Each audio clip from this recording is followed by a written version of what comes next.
What's up, everybody? Welcome back to the Queerly Blax Show. We are here with my homie. This is my friend for real, man. I'm so happy you here. Hey, thanks for having me. Absolutely. AD, we ain't gonna waste no time. I ain't gonna waste your time. I know you tired. You teaching these kids. You ready to get to bed. So we gonna do this and we gonna get going. So tell the people a little bit about yourself. Well, again, Ashley, big dog, been my big dog since I met you. You was a senior, I think I was a freshman, so definitely was looking up to you. But my name is Dia. I'm originally from Chicago, Illinois. I teach middle school English language arts. I also teach a college level African American studies class. I think I'm pretty cool people.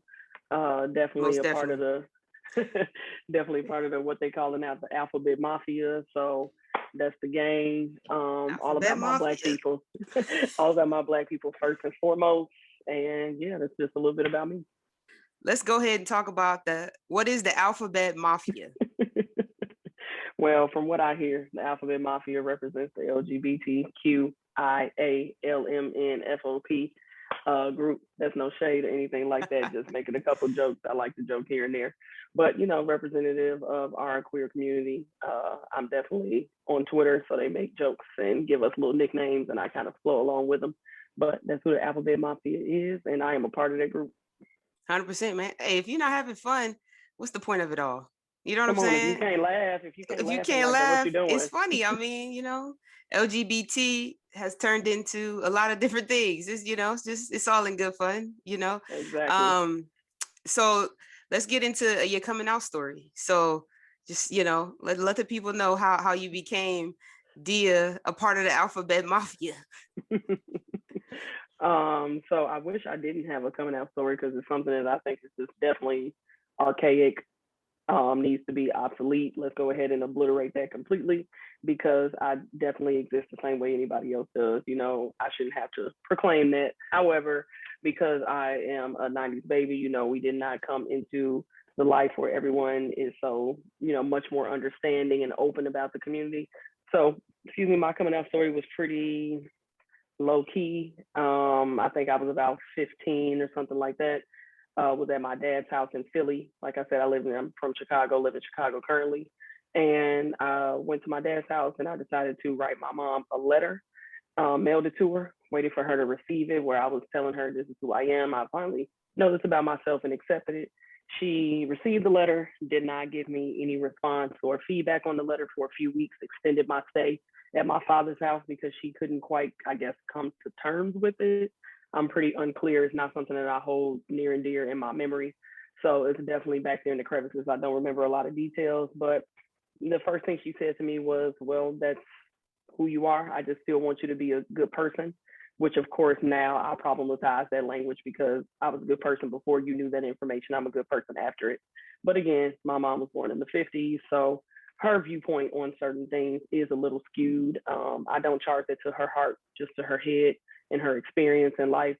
So that is what it is. My dad didn't have too much to say.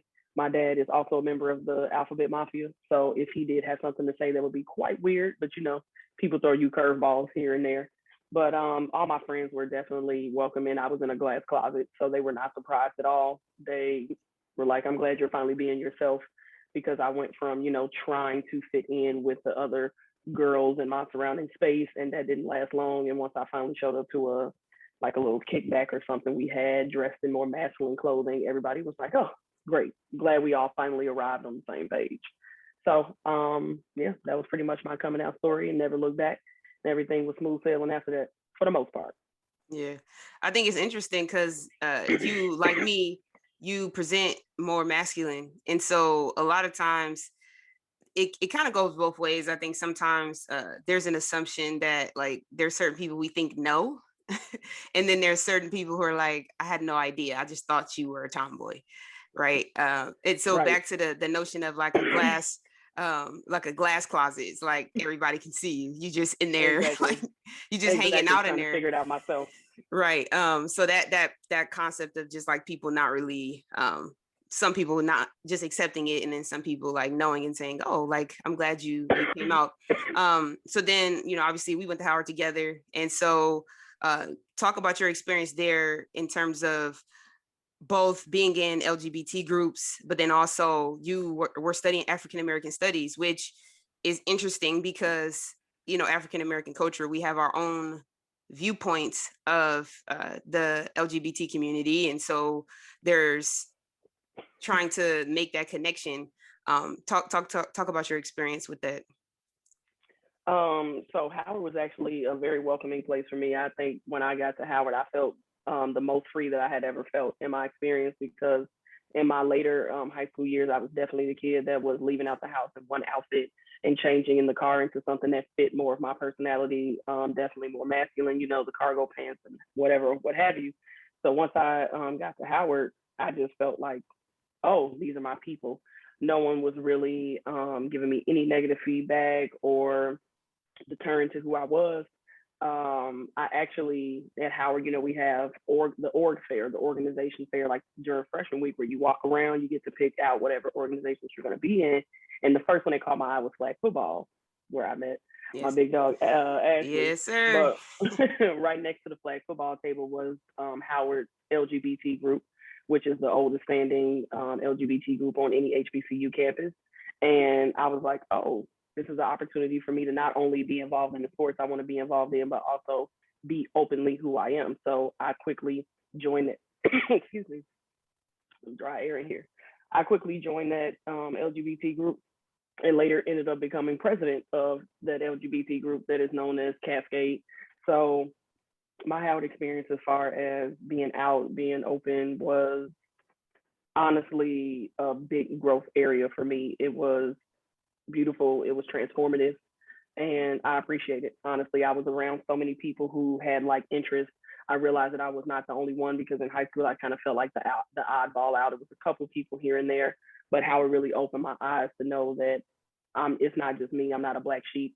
We are a community, and I can have a community that's not only like-minded, but also looks like me. So it was just great experience. All right. So talk about, was there anything you learned about either yourself and the cross section of your sexuality through your studies? You studied African American studies, and culturally, being in this community is not necessarily accepted amongst the African American culture, quite frankly. Was there anything that you learned from an educational standpoint about that? Even more closely, my bachelor's degree is in African studies, so that's giving you a completely different perspective as far as talking specifically about the continent. And of course, the continent is very vast, but there are many places on the continent who where they are not accepting of LGBT people. So I was actually happy to see that my Howard professors were not using that narrative as, you know, the end all be all. They were definitely clear about how certain places you go will not be accepting. But even beyond that, I had certain classes like what was the name of that class? AIDS and the African diaspora, you know, that talked about how many people are being affected by this disease, and how it's not only impacting just people who are part of the LGBT community, but other people, and being outspoken about those concepts. So I wouldn't say that there's anything that I necessarily learned about that intersectionality that I didn't already know. But what it did show me is that people are doing the work to make changes within specifically the communities and countries within Africa who are not accepting.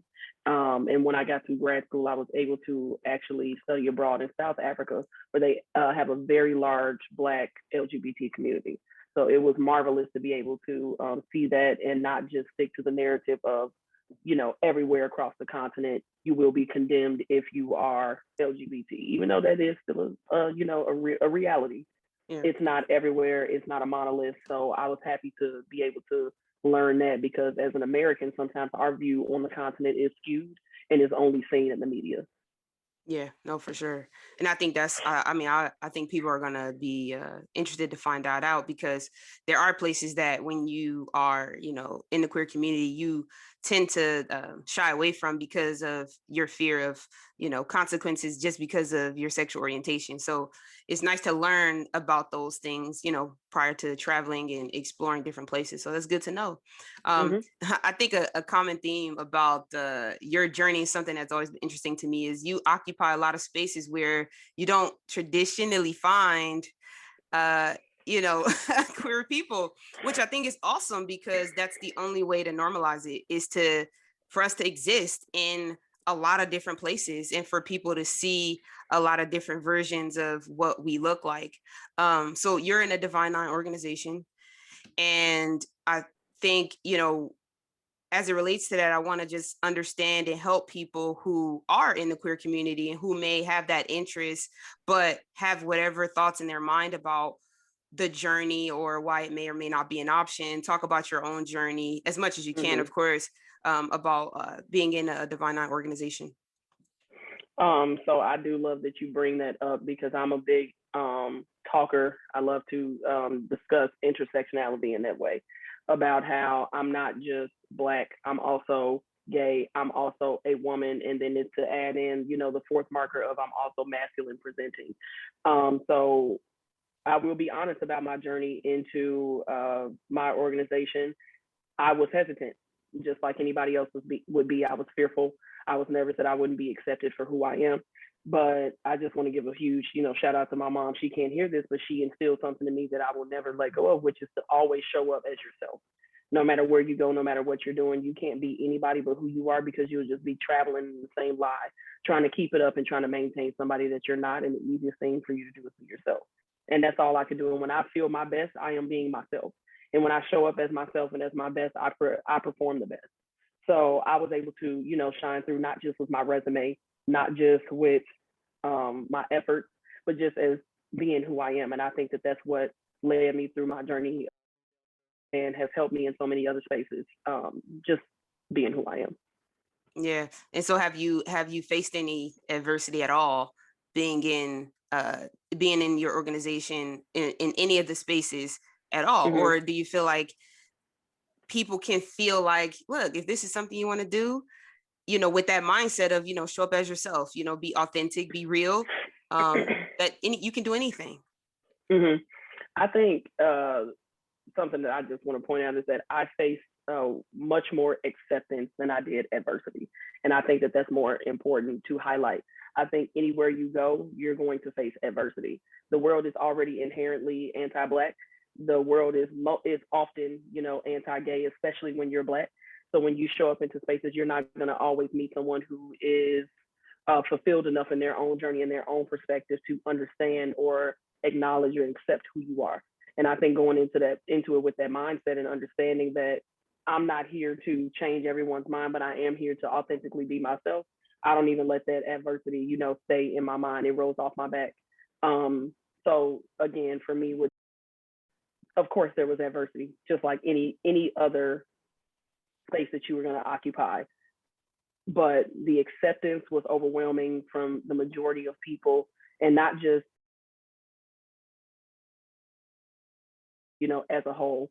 They are, full of wonderful women who are accepting of who you are and how you show up every day. So I think that's one of the main reasons why I love and still am and still and will continue to be devoted to my organization. That's awesome. I think one of the things you brought up that I think is super important is that everyone is going through their own journey. And even though it might not be a queer journey, right? But it is still a journey. There's still Mm-hmm. levels of incompletion within everyone. And so there are a lot of people who they're like, I don't have time to judge you. I got my own stuff going on. You know what I'm saying? Exactly. I Mm-hmm. can't be looking at you any kind of way. I'm over here trying to figure out my own self, Mm-hmm. and just in different ways. But sometimes, people kind of put that in their mind of like, this weighs more than something else, but it's like everybody's journey is different and everybody's going through stuff. So Mm-hmm. I think that's super cool. You mentioned earlier your dad is also a part of the queer community, and also in your coming out story talked about how your dad's response was different than your mom's. Talk about the difference in your conversations going forward with both of your parents, but specifically your dad, who is also in the queer community. Mm-hmm. Well, my father and I's relationship is definitely he's just always been a very, I want to know who you're dating, what you're doing, what you got going on type of person. And not just to be a parent, but because that's just a topic of conversation that he doesn't shy away from. So in sharing it with him, he kind of gave me the whole like, I already knew that. Like, thanks for telling me what I already knew. And that was fine. So we were able to easily, shift the dynamic into, okay, so you date girls, so what's up? You date women. Let's talk about it. Like who you date, and I would love to meet them, and it was fine. My mother, on the other hand, who they have an 11-year age difference. My dad is 11 years younger than her. So again, two different generations, a decade between being, growing up in the 70s and growing up in the 80s. Different dynamics there. So her conversation with me is still a little stunted, but I think I can tell that our conversation would have been the same whether I was straight or gay. She just does, that's just not the dynamic of our relationship to, consistently talk about dating or things like that. So, I would honestly say I have a great relationship as far as my sexuality is concerned with both parents. They're open when they want to be, and as much as is comfortable for their own personality. Right. I don't need my mom to be, who are you dating, what you doing? I get enough of that from my dad. You know what I'm saying? And that's just, again, just our relationship. Still, if I were to introduce her to someone I was dating, she would be open, she would be welcoming. She just has that same motherly concern that any mother would have as far as their child's well-being. And that's really her main focus at the end of the day. Yeah, I think that's so good because again, everyone having their own journey, but the mature approach of understanding that every parent is going to be different according to their own limitations. And sometimes you have to push them. Sometimes you have to like, okay, I'm gonna need you to raise up a little bit, right? But then also like not having these unrealistic expectations of like, oh, my mom's gonna be all in my business, like who you date, girl, where you going out, and then that's not us. You know what I'm saying? I think it's really critical to find that level of comfort with them, depending on where they are, and I think what you bring up is really important, that like having the age gap between your parents, right? Your mom being older, your dad being younger, him having a little bit more acceptance. I think even aside from the fact that he's queer himself, right? Like he's younger. So there's a little bit of a difference in terms of what his understanding of the world is. And then, mom having a little bit more of a traditional traditional mind. There were still growing pains though. Don't get me wrong. No, absolutely. There were still growing pains. My mom basically gave me the whole, okay, if you want to look like a boy, that's fine, but make sure them pants are still around your waist and not hanging off your, she 100%. Still gave me that. Exactly. My dad still, I think the only thing he didn't struggle with me and my sexuality, he struggled a little bit with my presentation as far as masculinity. That's where, he's made a couple comments that have not really, have honestly just rubbed me the wrong way. But we've been able to discuss and talk about it. And that's the part of, adulthood, being able to have genuine conversations with your parents and saying, hey, that hurt my feelings. Another thing that isn't, as spoken about often within the Black community is having that opportunity and space to say, this was something that I didn't enjoy. This was something that you said that did not rub me the right way, and being able to have a fruitful conversation about it and not be seen as, disrespect or any of those things. So again, growing pains happen, but I think that we're on the end of the spectrum of moving upward at this point. What were some of those things, like you came home and like, I remember times where like my mom, I would go home and my mom would have bought me something and I'd be like, Mom, I haven't dressed like that in 7 years. Like, where have you been? And the notion of like, I know that I don't wear this, like, but her kind of like, okay, maybe if I buy her for, she'll wear it. What were some of those? I don't know why they press that. Yeah. I don't know. I don't get it. And my mom has done the same thing. Now, she hasn't really done it since I was in, younger. She'd be like, well, I don't understand why you have to wear this men's button up when I can just get you a blouse. Why can't you just wear this blouse or come in the house? I got you a nice top. Here's this top you can wear. So she definitely had those comments. Other than that, she just kind of stays in her lane. What she doesn't know, she doesn't know. She just minds her business. My dad, on the other hand, even recently, and at this point, I'm 30. I'm like, come on. I've honestly looked this way since I was 15, but I recently got a very large leg tattoo. It's like over my whole leg. It's a sleeve. So I showed it to him, and his immediate response was, "So I guess you'll never wear a dress again, huh?" That today is when you landed on that. This is when you've arrived at the point in which you believe that I will never wear a dress again. This is the marker for you. She's like, Dad, we Like, talked about 14 years ago. Nothing, like, nothing rang off. exactly. So, little things like that. Some other comments that honestly had that I've pushed out of my mind because I try not to hold on to those things. But again, nothing too, harmful that it stuck or anything. Just it was just naivety, things that they're not used to seeing. Because when we speak generationally, the level of masculinity that I think young girls or however they identify themselves are able to express today is completely different from the level of masculinity or androgyny that women were able to express in past times. It's just not the same. It's vastly different. As a teacher, again, I teach 11 and 12-year-olds, and I have students who are 11 and 12, and they're young girls who are presenting masculinely, and I'm jealous. I'm jealous that I was not able to, step into that the way I wanted to at that age, because then it was, yeah, I can, be rough and run around like a tomboy all the time until it was time for me to get dressed, take pictures, or, do this or that, and I would have to switch it up.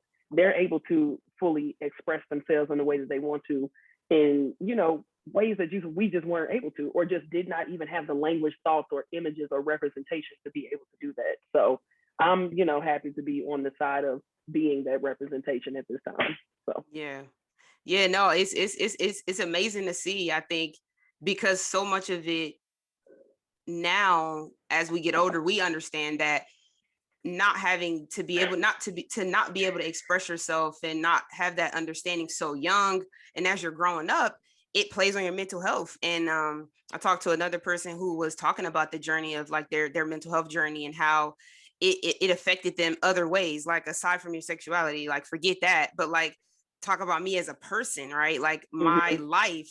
And so for kids for you to see kids now who are so young and it not even be a thing, right? On top of all the things that they're going to already have to experience, like this is going to be something that is not really going to be a thing for them. And I think that's a beautiful thing to see. So talk about, you are a teacher, and 11 and 12th grade, that's very formative time for kids. So talk about your journey as a teacher, from everything from your pronouns to the questions to the administration and how you interact with parents and all the things. So I let my personality shine through. I step into the room as if you don't have time to consider my sexuality, because I'm here showing up ready to do work, ready to be an excellent teacher, ready to teach children, because that's what I'm here for. Anything besides that is irrelevant.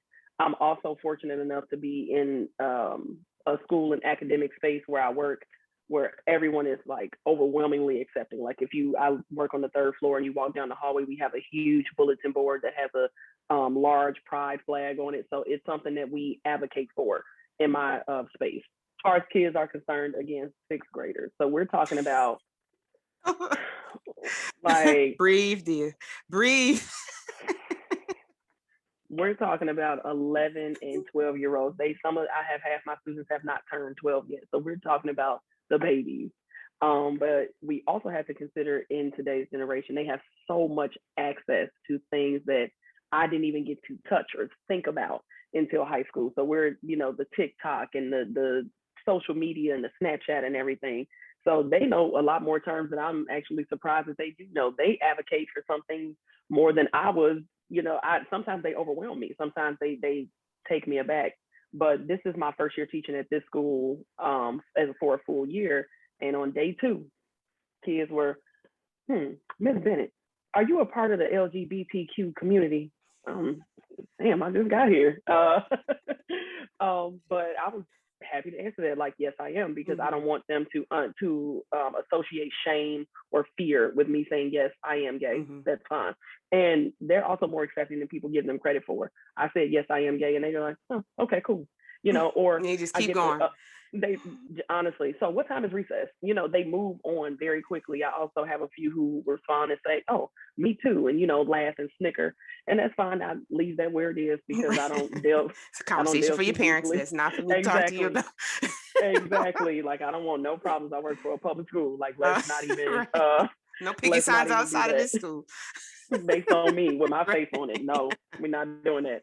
And I also just have to protect myself in that way, because some people associate gayness with hypersexuality, and people have adverse thoughts, really. So I keep that pretty distant, but I'm also not afraid to have a conversation, because it's not abnormal. It's not abnormal to be gay, and I make sure that they are clear on that. So if they ask me anything that's within reason for a child and in reason for a teacher-student conversation, of course I can answer.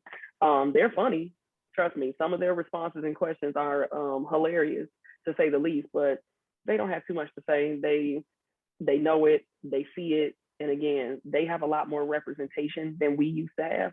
So on day 1, 2, they were able to identify, I may be a part of this community because of, her appearance, the way she dresses, and they felt comfortable asking their questions. And I'm glad that I made them feel like it was a safe space to do that. Yeah. How about the parents? Any conversations with parents? They're all good? I'm talking about, how is my son behaving? Are there any issues? Oh, okay, cool. They awesome. don't care. That's incredible. Not one bit. That's awesome, because they like, if my kid is at school, are they performing well?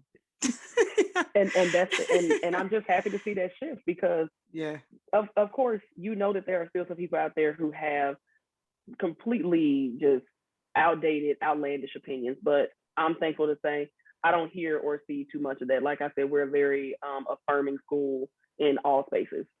Yeah, that's incredible. So you recently did a Dove campaign, huh? We doing a little bit of modeling.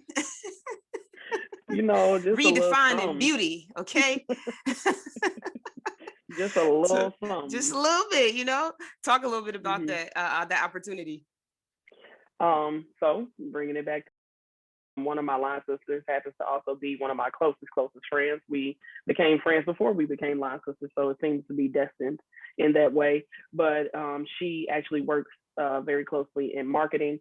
So she had a client. Her client was Dove, and Dove pitched to her, hey, we want to do this campaign on what we would consider, or what people consider to be unconventional beauty. And, we're looking for models. So, she said, oh, I think I have the perfect person for you. So she just sent me the application on a whim. And I was like, hey, sure, I'll go ahead and apply. Next thing you know, I made it to the second round of interviews. Next thing you know, I made it to the third round of interviews.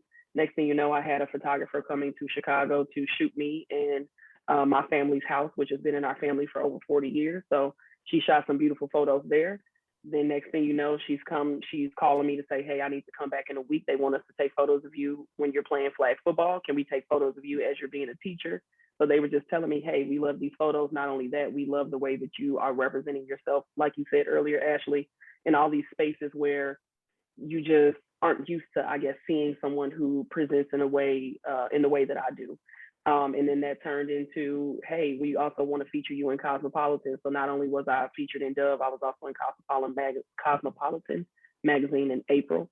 And that was probably one of the most enlightening experiences that I've had in a long time. You sometimes don't realize how much you need to be reassured until you are. Because I may show up confident, majority of the time, but just like anybody else, I see dark days. I start to question myself and question how I'm accepted or valued in spaces because of how I present. So it was honestly a beautiful experience, and would have continued had we not been, quarantined and the pandemic happened. But either way, I'm thankful for it, for not just myself, but also anybody who opened that magazine and said, hey, what's going on here? Someone that looks like me or looks like someone I've never seen before modeling. It felt really good to be upheld in that way and in that space. Yeah, and it was a beautiful campaign. I mean, everybody, all of you guys did an amazing job. It was definitely a beautiful campaign. So switching topics just a little bit. Let's talk about dating. as Mhm. a as a male presenting woman, Mhm. and specifically because you're male presenting but you identify as a woman, right? And so how's that experience been for you? I know you're in a relationship now, Mhm. but in your journey, how's dating been for you, and what are some things that you can enlighten other people on in terms of how to navigate that journey? Um, it is a journey that requires you to ask yourself the tough questions. I think that's the first part. And it's also a journey that requires you to focus more on how you want to show up and less of the box that people create for you and how they want you to show up. Specifically in the Black lesbian community, there are a lot of boxes. There are a lot of you should act this way if you are a stud. You should act this way or look this way if you are a femme, a stem, or all of these different, names. So for me, I look back on some of the performative ways that I was exuding who I was, and I sometimes cringe, but then I, dial it back and say, hey, you were learning, you were young. But there were several points in my young like or late teens, so 18, 19, where I felt like I was performing masculinity as opposed to just being my best self. And it wasn't all the time because, again, I've said before, I have always been masculine. My dad makes jokes about how when I was a little girl, like single digit age, I would constantly say, "Don't buy me anything pink or purple," because Wow. that was just something that I didn't. He constantly make jokes about it, but it was who I was. I've been playing basketball since I could stand up. I've been involved in sports since I could stand up. It's just always how I've been. I've always hung around boys. It's just what I like. So when I became older and realized, hey, I don't have to force myself into any box. I don't have to force myself into this box of how girls are supposed to look. I don't have to force myself into this box of how men are supposed to look. I always wear what I like, what I view, what I see, what makes me feel comfortable. So that's my biggest thing as being masculine as far as my dress. As far as dating, I'm the same way myself. Um, have I before in the past struggled with, hey, is this girl gonna like me if I'm being like, a little too feminine or exuding something that she may not like because they only like the masculine side. If at any point you are questioning yourself and how you're performing, you need to step back, reassess, and figure out what else you need to do. If the person that you're with is telling you or dictating to you that they don't like how you're doing something because it's too feminine or too this, then you need to also have a conversation with yourself and then have a conversation with your partner about how you need to reassess. Because at the end of every day, you have to show up authentically you or you're going to drain yourself. And that's something I had to learn.